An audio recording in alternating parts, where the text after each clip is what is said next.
Yes तो hello everyone, Rahul है। आज हम एक्सप्लेन करने वाले हैं 2019 में आई मूवी कलंक को। मूवी के शुरुआत में हम लोग को वक्त दिखाया जाता है 1946 लाहौर हुसैनाबाद का, जहां पर हम लोग सत्या नाम की एक औरत को देख पाते हैं जो एक डॉक्टर के पास जाती है। डॉक्टर सत्या को बताता है कि तुम्हें लास्ट स्टेज कैंसर है और तुम करीबन 1 साल तक जीवित रह सकती हो।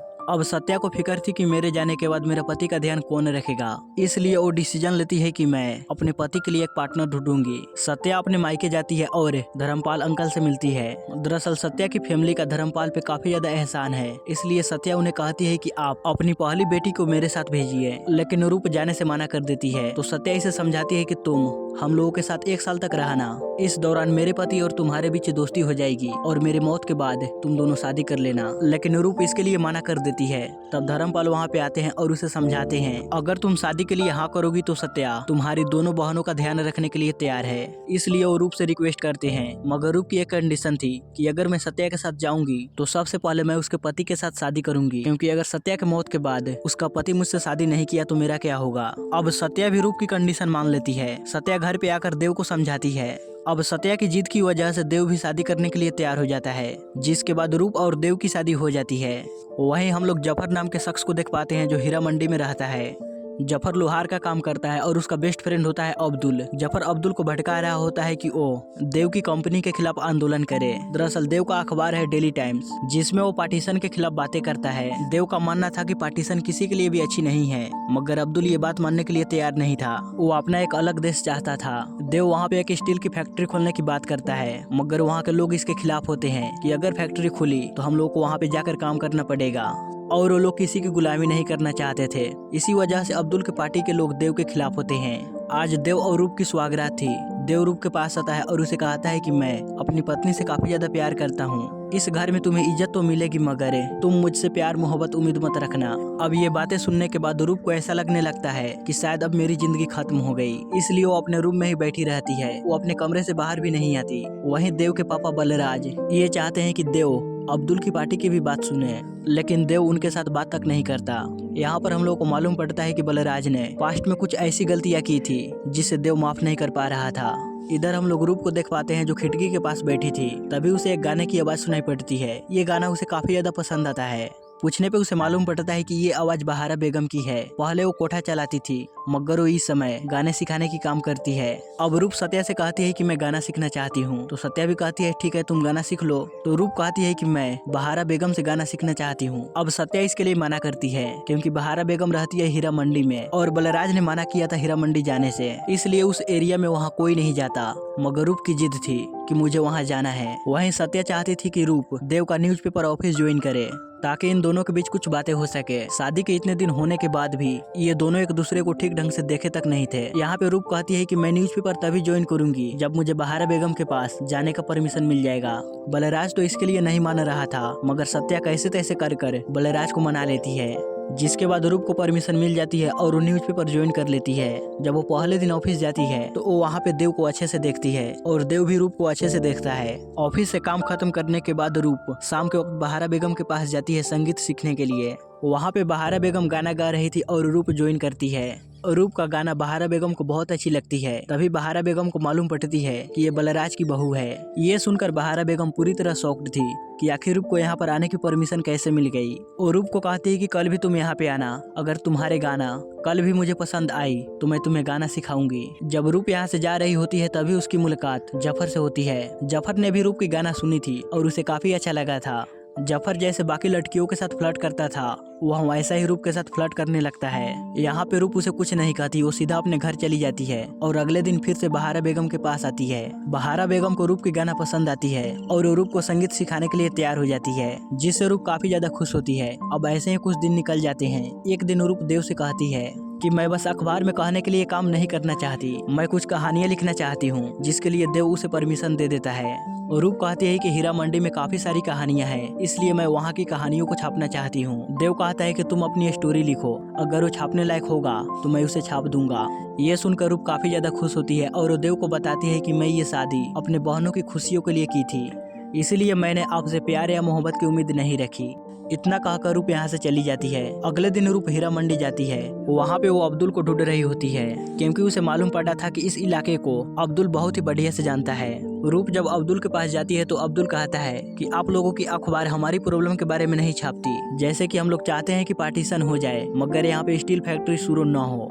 लेकिन ये खबरें तो आपकी अखबार डेली न्यूज तो नहीं छपना चाहता, पहले आप ये छपवाओगी तभी मैं आपको यहाँ की कहानियाँ बताऊंगा। लेकिन रूप ऐसा नहीं कर सकती थी, इसलिए वो यहाँ से जाने लगती है। तभी उसके पास जफर आता है। जफर उसे कहता है कि मैं हीरा मंडी के सड़कों पे पाला बड़ा हूँ, मैं अपने पिता का नाजायज औलाद हूँ, मेरे बाप ने मुझे एक्सेप्ट करने से मना कर दिया था। अब ये बातें सुनकर रूप समझ जाती है कि जफर को हीरा मंडी के बारे में बहुत कुछ मालूम है। जिसके बाद वो डिसाइड करती है कि मैं अपनी कहानी लिखने में जफर की मदद लूंगी। जिसके बाद से ये दोनों एक दूसरे से मिलना शुरू कर देते हैं। जफर और रूप को पूरा हीरा मंडी घुमाता है। दोनों के करीब आते देख अब्दुल जफर को समझाता है कि तुम रूप के साथ ऐसा वैसा मत करना क्योंकि उसकी शादी हो चुकी है। जिस पर जफर कहता है कि जैसे कि मैंने बाकी लड़कियों को छोड़ दिया था उसी तरह इसे भी छोड़ दूंगा, क्योंकि जफर रूप के करीब किसी मकसद से जा रहा था। ये हमें कहानी में आगे मालूम पड़ेगी। अब ऐसे ही दोनों साथ में टाइम स्पेंड करने लगते हैं और रूप मन ही मन जफर को पसंद करने लगती है। एक दिन दोनों एक दूसरे के करीब जा रहे थे, तभी जफर रुक जाता है क्योंकि उसे रूप के साथ गलत करने का मन नहीं कर रहा था। जिसके बाद जफर रूप को इग्नोर करना स्टार्ट कर देता है। रूप ये समझ नहीं पा रही थी कि आखिर जफर मुझे क्यों इग्नोर कर रहा है। वहीं अब रूप की आवाज बदल गई थी, जिससे बहारा बेगम समझ जाती है कि रूप को मोहब्बत हो गई है। रूप कहती है कि हीरा मंडी में मुझे एक लड़के से प्यार हो गया है, जिसे सुनकर बहारा बेगम समझ जाती है कि रूप जरूर जफर के बारे में बात कर रही है, क्योंकि अक्सर रूप जफर के साथ ही घुमा करती है। बहारा बेगम उसे समझाती है कि तुम शादीशुदा हो, तुम्हें ऐसा नहीं करना चाहिए। रूप कहती है कि मेरी शादी बस एक समझौता है। तो बहारा बेगम कहती है कि तुम्हें अपनी शादी को ठीक करनी चाहिए, न कि किसी दूसरे लड़के से मोहब्बत करनी चाहिए। वहीं हम लोग सत्या को देख पाते हैं, जिसकी दिन प्रतिदिन तबीयत बिगड़ती ही जा रही थी। वहीं सत्या देख रही थी कि देव और रूप के बीच बातें होनी शुरू हो गई है। इस वाकया को देखने के बाद सत्या खुश भी थी और नाराज भी। एक दिन सत्या की डेथ हो जाती है, जिस वजह से सभी घर वाले सब काफी ज्यादा दुखी होते हैं। एक महीने तक किसी से बात तक नहीं करते। एक दिन रूप जफर से मिलने जाती है और उसे पूछती है कि तुम मुझे इग्नोर क्यों कर रहे हो। तो जफर कहता है कि मैं नहीं चाहता कि हम दोनों के बीच कुछ उल्टी सीधी हरकतें हो जाए, इसीलिए मैं तुम्हें इग्नोर कर रहा था। साथ ही जफर कहता है कि मुझे आज बहुत काम है, तुम यहाँ से चली जाओ। रूप समझ चुकी थी कि जफर भी मुझसे प्यार करता है, इसलिए वो जफर को कह देती है कि मैं तुमसे काफी ज्यादा प्यार करती हूँ, अगर तुम कहो तो मैं सब कुछ छोड़ छाड़ कर तुम्हारे पास चली आऊंगी। वहीं बहारा बेगम जफर से मिलने के लिए आती है और उसे काफी ज्यादा समझाती है कि तुम रूप को बहकाओ मत, जिस पर जफर कहता है कि मैं ऐसा जरूर करूंगा। यहाँ पर हम लोगों को मालूम पड़ता है कि जफर बहारा बेगम और बलराज का बेटा है। दरअसल बहारा बेगम जब 17 साल की थी तो बलराज हीरा मंडी आया करता था। इसी दौरान दोनों के बीच प्यार हो गया, मगर बलराज को ये रिश्ता गलत लग रहा था, क्योंकि बलराज की शादी ऑलरेडी हो चुकी थी, इसलिए वो हीरा मंडी आना भी बंद कर दिया। उस दौरान बहारा बेगम प्रेग्नेंट थी। बहारा बेगम को ऐसा लग रहा था कि अगर मैं बच्चा रखूंगी तो बलराज मेरे पास वापस जरूर आएगा, लेकिन बच्चा होने के बाद तो बलराज यहाँ आना बिल्कुल ही बंद कर दिया। जिसके बाद बहारा बेगम ने जफर को अपने आप से दूर किया ताकि बलराज वापस मेरे पास आए। इसके बावजूद भी बलराज वापस नहीं आया, जिससे बहारा बेगम समझ गई कि बलराज बच्चे से नहीं बल्कि वो मुझसे दूर भाग रहा था। जिसके बाद बहारा बेगम जफर को लाने गई, मगर जफर इनके साथ आने से मना कर दिया। जफर अपने माँ से कहता है कि मैं उस माँ के साथ नहीं आना चाहता जो अपने आशिक के लिए मुझे छोड़ दी। इसलिए बहारा बेगम कहती है कि तुम्हारा गुनहगार मैं हूँ, तुम्हें जो भी सजा देनी है वो तुम मुझे दो, ना कि रूप को। जिस पे जफर कहता है कि मैं रूप को सजा इसलिए दे रहा हूँ क्योंकि रूप बलराज की बहू है। इतना कहकर जफर यहाँ से चला जाता है। जफर तो ये दिखा रहा था कि मैं रूप से नफरत करता हूँ, मगर जफर भी अंदर ही अंदर रूप से काफी ज्यादा प्यार करता है, इसलिए वो सोच लेता है कि मैं अब रूप के साथ कुछ भी गलत नहीं करूंगा। उधर अब्दुल की पार्टियां काफी ज्यादा भटक गई थी, क्योंकि वो लोग चाहते हैं कि हिंदू लोग यहाँ से चले जाए। इधर रूप अपनी कहानी देव को दिखाती है, तो देव को ये कहानी बिल्कुल भी पसंद नहीं आती और वो छापने से मना कर देता है। ये देखकर बलराज को बहुत बुरा लगता है और वो देव को समझाते हैं कि तुम रूप के साथ ऐसा बिहेव मत करो। यहाँ पे देव बलराज से कहता है कि आप मुझे मत सिखाइए कि रिश्ते किस तरह निभाए जाते हैं। अब यहाँ पे हम लोग को मालूम पड़ता है कि आखिर क्यों देव बलराज से गुस्सा था, क्योंकि बलराज का अफेयर बहारा बेगम से था। इस वजह से देव की माँ काफी ज्यादा उदास रहती थी, क्योंकि उन्हें लग रहा था कि शायद मुझ में ही कोई कमी रह गई होगी। इस वजह से बलराज बाहर प्यार ढूंढ रहा है। लेकिन जब देव की माँ को मालूम पड़ा कि बहारा बेगम प्रेग्नेंट है तो वो उस बच्चे को भी अपनाने के लिए तैयार हो गई। लेकिन बलराज ये मानने को तैयार नहीं था कि मेरा अफेयर बहारा बेगम के साथ है और हमारा कोई बच्चा भी है। देव कहता है कि तुम्हारी वजह से उस बच्चे को कितना ज्यादा दुख झेलने पड़े होंगे।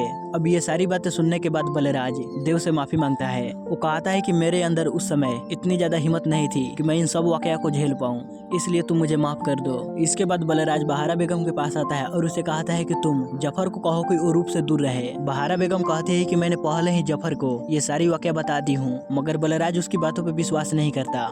तो अभी वहाँ पे जफर आता है तो बलराज जफर को काफी ज्यादा डांटने लगता है। लेकिन जफर के मन में बलराज के लिए काफी ज्यादा गुस्सा था, क्योंकि उसे बलराज ने एक्सेप्ट नहीं किया, जिस वजह से उसे नाजायज कहा गया।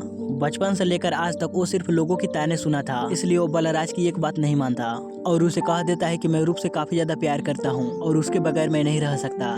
इतना कहकर जफर यहाँ से चला जाता है। इधर हम लोग देव को देख पाते हैं जो एक तालाब के किनारे बैठा था। तभी वहाँ पे जफर आता है। दोनों एक दूसरे से बातें करने लगते हैं। इन दोनों को नहीं मालूम था कि ये दोनों एक दूसरे के भाई हैं। जफर देव के बारे में जानता था, मगर जफर को ये नहीं मालूम था कि देव आखिर दिखता कैसे है। ये दोनों काफी ज्यादा उदास थे, इसलिए दोनों अपनी प्रॉब्लम एक दूसरे से शेयर करते हैं। यहाँ पे जफर कहता है कि मैं एक लड़की से प्यार करता हूँ, मगर वो लड़की शादीशुदा है। जिस पर देव कहता है कि अगर वो लड़की भी तुमसे प्यार करती है तो किसी को कोई प्रॉब्लम नहीं होनी चाहिए। इसके बाद जफर देव को ईद के फंक्शन पे लेके जाता है। यहाँ पे दोनों डांस करते हैं और काफी ज्यादा एंजॉय भी करते हैं।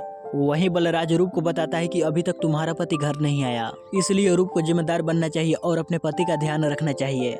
जिसके बाद रूप देव को लेने के लिए जाती है तो जफर देव के साथ रूप को देखता है, जिसे उसे मालूम पड़ता है कि अब तक मैंने जिसके साथ इतनी सारी बातें की, मौज मस्ती की, वो मेरा भाई ही था। रूप यहाँ से देव को लेकर जा रही होती है। देव रूप को कहता है कि हम अपने रिश्ते को नए तरीके से शुरुआत करना चाहते हैं, इसलिए तुम चाहो तो अपनी मेरे साथ जीवन बिता सकती हो या तो फिर तुम इस शादी को तोड़कर जा सकती हो। जो भी रूप का फैसला था वो देव को मंजूर था, लेकिन रूप को तो जफर से प्यार था।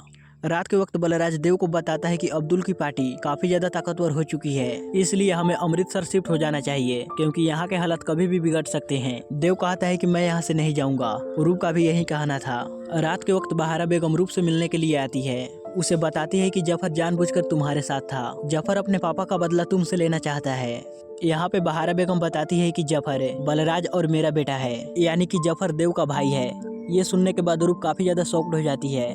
बहारा बेगम रूप को काफी ज्यादा समझाती है कि जफर तुम्हारा बस इस्तेमाल कर रहा था, तुम्हें अपने पति के पास ही जाना चाहिए। रूप काफी ज्यादा रोने लगती है क्योंकि जफर ने उसका दिल तोड़ा था। लज्जो बहारा बेगम से कहती है कि उन्हें इस तरह से उन दोनों को अलग नहीं करना चाहिए, लेकिन बहारा बेगम कहती है कि जफर और रूप का नाजायज रिश्ता था, इसलिए ये रिश्ता टूटना ही था। मगर लज्जो ये बात जफर को जाकर बता देती है और उसे कहती है कि तुम जाकर रूप को बता दो कि तुम उसे कितना ज्यादा प्यार करते हो। जिसके बाद जफर रूप से मिलने के लिए जाने लगता है। तभी बलराज के गुंडे जफर के ऊपर अटैक कर देते हैं, जिस वजह से जफर बहुत ही देरी से पहुंचता है। इधर हम लोग रूप को देख पाते हैं जो काफी ज्यादा उदास थी और वो देव के पास चली जाती है, जिसके बाद दोनों एक दूसरे के साथ इंटीमेट होते हैं। जब जफर यहाँ पे पहुंचता है तो रूप उसे देखकर रोने लगती है और उसे कोई बात नहीं करती। इस वाकया को देखकर जफर समझ जाता है कि रूप अब मेरे पास कभी भी नहीं आने वाली। अगले दिन रूप देव को बताती है कि मुझे हीरा मंडी में एक लड़के से प्यार हो गया था, मगर हम दोनों के बीच कुछ ऐसा नहीं था, इसलिए मैं अब तुम्हारे साथ ही अपनी पूरी जिंदगी बिताना चाहती हूँ। जिस पर देव कहता है क्या तुम अभी भी उस लड़के से प्यार करती हो? इसका जवाब रूप के पास नहीं था। देव रूप को कहता है कि तुम सोच समझ कर डिसीजन लेना, क्योंकि अगर तुम्हारे दिल में उसके लिए प्यार है तो तुम्हें एक बार और सोचना चाहिए। उसी रात जफर रूप से मिलने के लिए आता है। उसे कहता है कि भले ही मैं अपना बदला लेने के लिए तुम्हारे करीब आया था, मगर मुझे सच में तुमसे प्यार हो गया था। ये वाकया सुनने के बाद रूप रोने लगती है, क्योंकि वो आज भी जफर से ही प्यार करती है और सब कुछ छोड़ छाड़ कर आने के लिए तैयार है।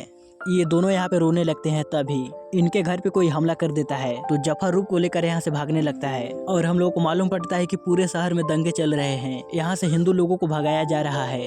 देव को मारने के लिए अब्दुल के लोग आते हैं, मगर देव यहाँ से भाग निकलता है। लेकिन तभी वो लोग देव को मारने ही वाले थे, तभी वहाँ जफर और रूप चले आते हैं और देव को लेकर यहाँ से भाग निकलते हैं। इसके बाद ये तीनों बहारा बेगम के पास आते हैं इन्हें अपने साथ ले जाने के लिए, मगर यहाँ पे बहारा बेगम का कहना था कि मेरे पास बहुत सारी हिंदू लड़कियां हैं और मैं उन्हें छोड़कर कहीं नहीं जाने वाली, इसलिए वो तीनों को यहाँ से भेज देती है।